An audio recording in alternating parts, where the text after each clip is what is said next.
Hello everyone. आज का हमारा जो टॉपिक है वो है ओवरहॉलिंग ऑफ सिलेंडर हेड। तो इस तरह का आपने सिलेंडर हेड अपने वर्कशॉप में देखा होगा, जिस पे आपने कार्य जो भी प्रायोगिक अभ्यास है वो आपने ज़रूर किया होगा। तो आइए देखते हैं कि सिलेंडर हेड को किस तरह से हम मरम्मत करते हैं, क्या क्या उसमें दोष आते हैं, किस तरह से उन दोषों को हम ढूंढें और उसको हम दूर कर सकते हैं। तो आइए आज इस पर चर्चा करते हैं।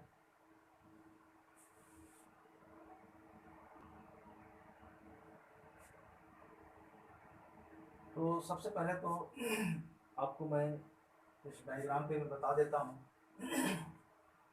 कुछ इस तरह का जो सिलेंडर हेड होते हैं, सिलेंडर हेड को हम पलटा देते हैं तो इस तरह से कम्बशन चैम्बर होते हैं, जो बीच में बड़े बड़े सर्कल होते हैं जो सिलेंडर को कवर करके रखते हैं।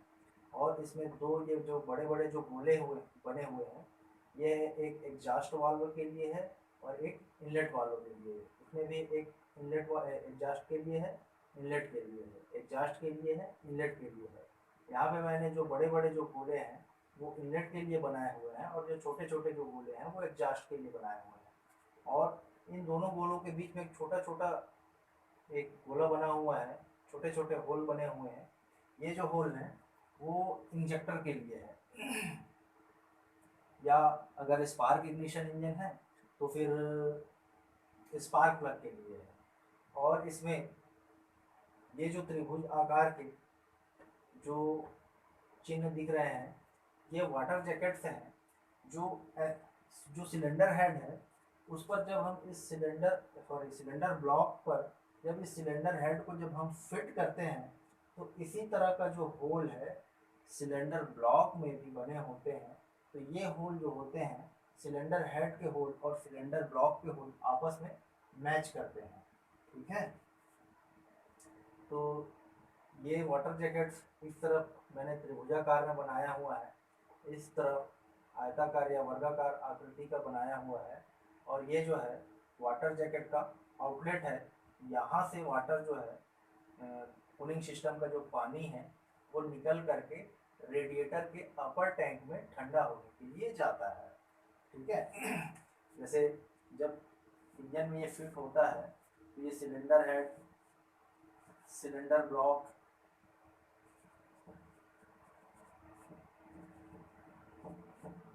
ठीक है, और नीचे होता है क्रैंक केस।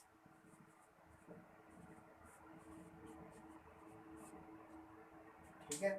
तो ये जो कूलिंग सिस्टम है, जो सिलेंडर ब्लॉक है उसके लोअर सेक्शन से एक पोर्ट आता है और हेड के अपर सेक्शन से एक पोर्ट निकलता है और यहाँ पे होता है रेडिएटर। ये ऊपर का हिस्सा रेडिएटर का अपर टैंक, नीचे का हिस्सा जो है वो लोअर टैंक होता है। तो जो रेडिएटर से जो पानी है वो सिलेंडर ब्लॉक में इंटर करती है और वो जो है इंजन जब चल रहा होता है तो गर्म होने के बाद जो वाटर पंप है उसको सर्कुलेट करके हेड के रास्ते उसको बाहर निकाल करके वापस रेडिएटर में भेजती है। तो इस तरह से ये सर्कल चलते रहता है। तो ये वाला जो हिस्सा है ये सिलेंडर हेड का जो वाटर जैकेट है यहाँ पे लगा होगा। ठीक है। और ये वाला जो हिस्सा है सिलेंडर हेड का जो वाटर जैकेट का आउटलेट, पानी यहाँ से निकल करके रेडिएटर में वापस जाता है। तो ये चीज़ है। और इसमें है ये वाला जो सेक्शन है ये है इनलेट पोर्ट, और इसी तरह का सेक्शन इस तरफ बना होगा जिसको हम कहेंगे एग्जॉस्ट पोर्ट। ठीक है। और इसमें ये जो छोटे छोटे काले कलर के बिंदु दिख रहे हैं आपको, ये हैं ऑयल पैसेज। जो लुब्रिकेशन प्रणाली में जो ऑयल सर्कुलेट होता है मेन ऑयल गैलरी से ऊपर रॉकर आर्म में ओवरहेड वाल्व मैकेनिज्म को चलाने के लिए हेड के ऊपर वाल्व होते हैं, उनको चलाने के लिए रॉकर आर्म असेंबली होता है। तो जो ऑयल होता है वो क्रैंक केस से ब्लॉक में होते हुए सिलेंडर हेड के ऊपर रॉकर आर्म तक वो जाता है। तो इस तरह के पैसेज बने होते हैं जो मेन ऑयल गैलरी से जो ऑयल है उसको इंजन के ऊपरी सेक्शन हेड के ऊपर रॉकर आर्म मैकेनिज्म तक पहुंचाने के लिए ये पैसेज बने हुए हैं। और ये वाले जो होल हैं, ये होल हैं पुश रॉड। पुश रॉड लगाने के लिए हेड से ब्लॉक तक जाने के लिए आर पार एक सुराख है। और ये जो होल बने हुए हैं 1 2 3 4 5 6 7 8 9 10 11 12, ये बोल्टिंग करने के लिए होल है। जब सिलेंडर हेड को सिलेंडर ब्लॉक के ऊपर रखा जाता है और उसको टाइट किया जाता है तो इन होल्स में स्टड लगा करके, बोल्ट लगा करके हम सिलेंडर हेड को सिलेंडर ब्लॉक के साथ में कसते हैं। ठीक है,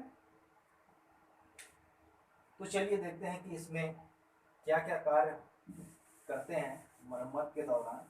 तो जब हम सिलेंडर इंजन को जब हम किसी कारणवश ओवरहॉल करते हैं तो जो सिलेंडर हेड है उसमें उसको डिसमेंटल करके उसको अच्छी तरह से पहले तो हम सफाई करते हैं। जितने भी इसके होल्स हैं उसको वायर ब्रश से अच्छी तरीके से फ्लशिंग ऑयल या डीजल या केरोसिन में डुबो करके इसको अच्छे तरीके से सभी होल्स को, सभी सेक्शन को सफाई करते हैं। कंबस्टन चैम्बर जो हमारा है, यहाँ पर ईंधन जब जलता है तो कार्बन उत्सर्जित करता है, तो वो कार्बन धीरे धीरे जमकर इस एरिया को बिल्कुल जाम कर देते हैं। तो वो एक तरह से तापमान को सिलेंडर हेड में आगे जाने नहीं देते या सिलेंडर हेड तक पहुंचने नहीं देते, वो बीच में एक अवरोधक का काम करते हैं। इसलिए ऐसे कंबस्टन चेम्बर पर जमे हुए जो कार्बन होते हैं उसको स्क्रैपर के माध्यम से खुरच करके उसको निकालना होता है।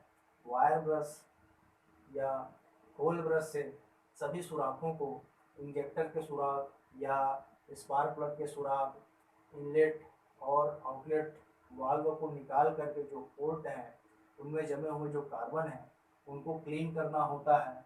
होल ब्रश से सभी स्टड, वाटर जैकेट्स और बारीक होल ब्रश से ये जो ऑयल पैसेज हैं इन सुराखों को साफ किया जाता है, क्लीन किया जाता है। इस तरह से कई बार उसको साफ किया जाता है। ऐसा करने के पश्चात अगला जो हमारा क्रम है,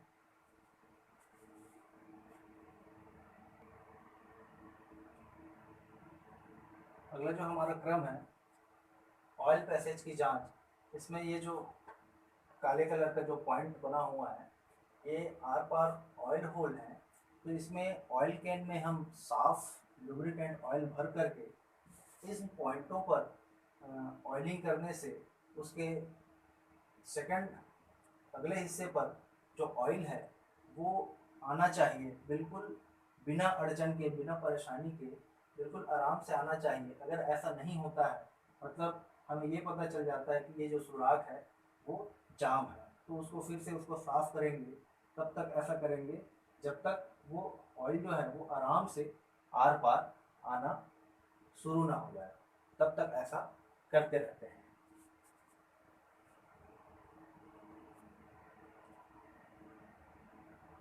ऑयल पैसेज को क्लीन करने की आवश्यकता इसलिए पड़ती है क्योंकि जो इंजन के जो कल पुर्जे हैं आपस में रगड़ करके चलते हैं, तो सभी कल पुर्जे से जो मेटल के जो पार्टिकल्स हैं वो लुब्रिकेंट में मिक्स होकर के नीचे सम्प में आ जाते हैं।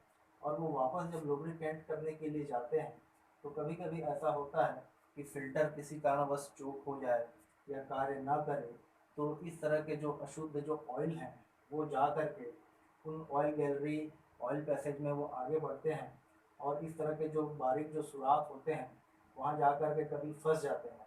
अगर ना फंसे तो वो आगे जा कर के जो जल पुर्जे हैं वहाँ पर अधिक घर्षण पैदा करते हैं।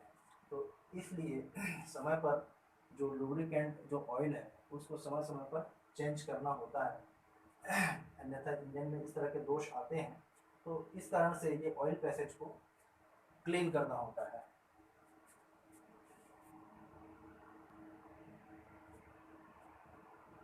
आगे है वाटर जैकेट की जांच करना।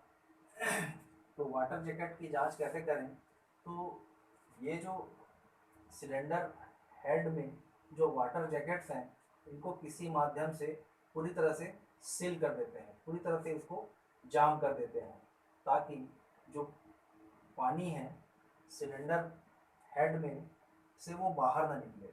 और ये जो वाटर जो आउटलेट है सिलेंडर हेड का, जहाँ से रेडिएटर में पानी जाता है, सिर्फ इसी को खोल करके रखें, बाकी ये वाला ही सब जाम कर दो, बंद कर दो पूरी तरह से।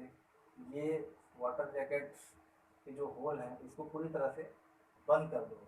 और यहाँ पर हाई प्रेशर से जो पानी है उसमें अच्छा होगा कि हम भावन सोडा या चूने का पानी हम प्रेशर के साथ में इसमें फ्लो कराते हैं।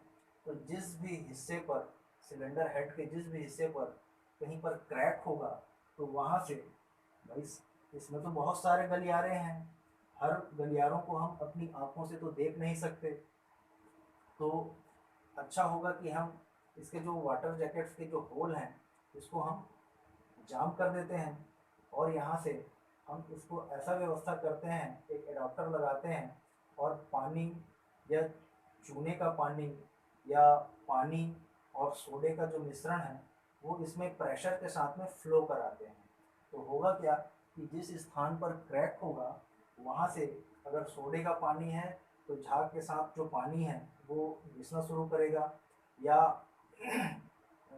अगर दूधिया चूने का पानी है तो वो सफ़ेद सफ़ेद दूधिया पानी का जो रिसाव है आपको दिखाई देने लगेगा।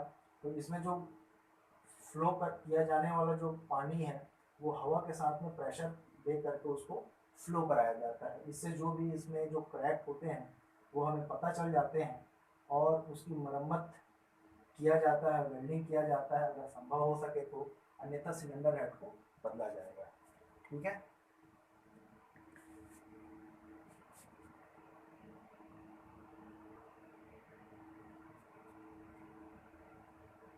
अगला जो हमारा जांच प्रक्रिया है उस प्रक्रिया में इनलेट व आउटलेट पोर्ट पर लीकेज की जांच करेंगे। तो इसके लिए जो इनलेट पोर्ट है और आउटलेट पोर्ट पर लगने वाले जो वाल्व हैं, इनलेट और एग्जॉस्ट वाल्व, और उसके सभी जो एसेसरीज हैं, वाल्व स्प्रिंग है, गाइड है, ऑयल फिल है, इन सभी को क्लीन करके इसमें असेंबल करते हैं। असेंबल करने के पश्चात जो इनलेट पोर्ट है, प्रत्येक कम्बशन चेंबर के लिए जो इनलेट पोर्ट है और जो आउटलेट पोर्ट है, इन इनलेट पोर्टों पर प्रत्येक में क्रम से एडाप्टर लगा करके जो फ्लशिंग ऑयल है या कूलेंट है या पेट्रोल है, इसका हम प्रेशर से इसमें फ्लो कराते हैं। तो जिस भी वाल्व से कोई क्लियरेंस है, कोई रिसाव है, तो वहाँ से वह रिसने लगेगा।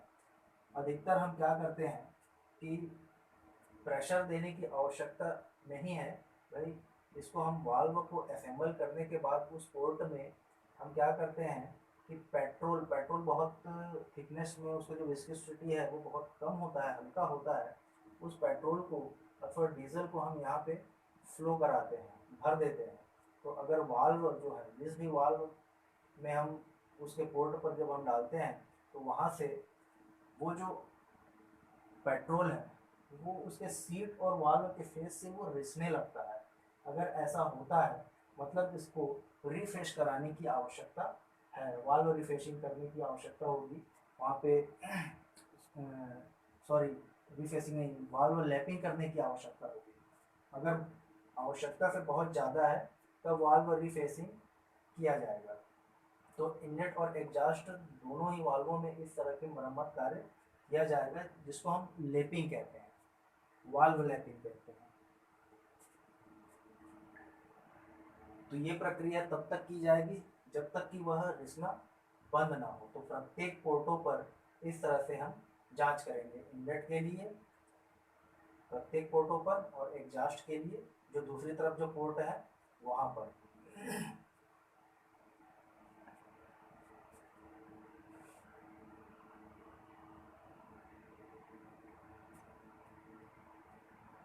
अगर बार बार किसी वाल्व में बार बार हमने लैपिंग किया है और फिर भी वो रिसाव हो ही रहा है, तो हो सकता है उसके जो गाइड हैं, वाल्व के जो गाइड हैं, वो स्टेम पर ढीले हो रहे हैं, तो उसकी भी जांच करनी आवश्यक है। अगर ऐसा उसमें लगता है, जब हम उसमें जांच करते हैं तो स्टेम और वाल्व गाइड के बीच में क्लियरेंस चलते चलते अधिक हो जाता है, तो वहाँ पे लूजनेस आ जाता है, तो भी ऐसा होता है। अतः उसको चेक करें और अगर आवश्यकता पड़े तो गाइड और नया वाल्व चेंज किया जाएगा।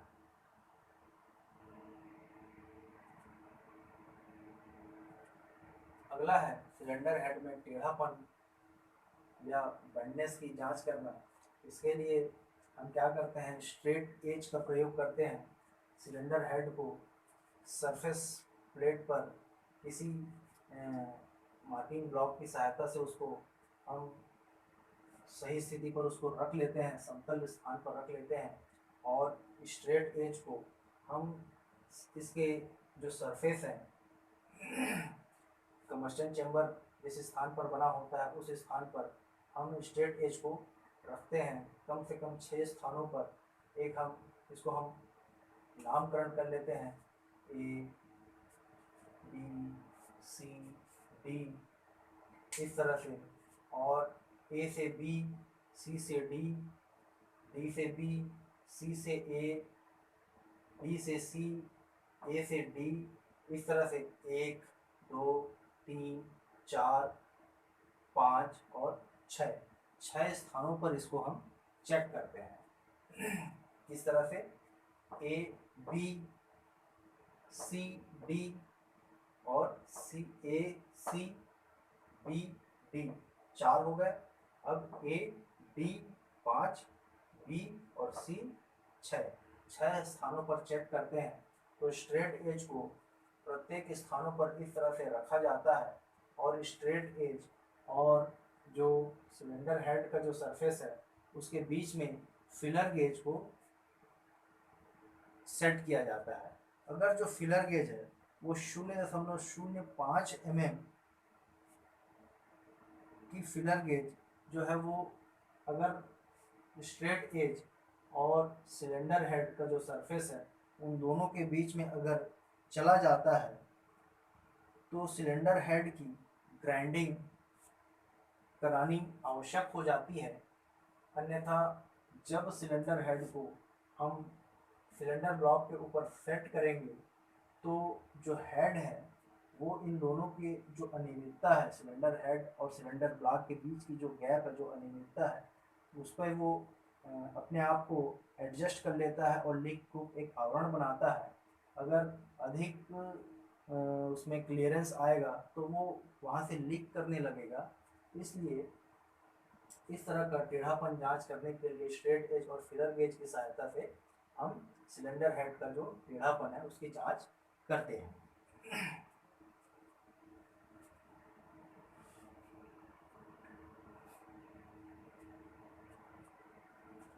इस प्रकार से सिलेंडर हेड के सभी कलपुर्जों को बिल्कुल चेक करके सिलेंडर हेड को पूर्ण रूप से हम जांच कर लेते हैं, आश्वस्त हो जाते हैं कि हमारा जो सिलेंडर हेड है वह सही है। उसके पश्चात ही उसको हम असेंबल करते हैं और इंजन में उसको फिट करके स्टार्ट करते हैं, और उसकी जो कार्य क्षमता है, कार्य कुशलता है, उसकी हम जांच करते हैं कि हमारे द्वारा जो किया गया कार्य है वो सही है या नहीं। ठीक है, तो आज के लिए बस इतना ही।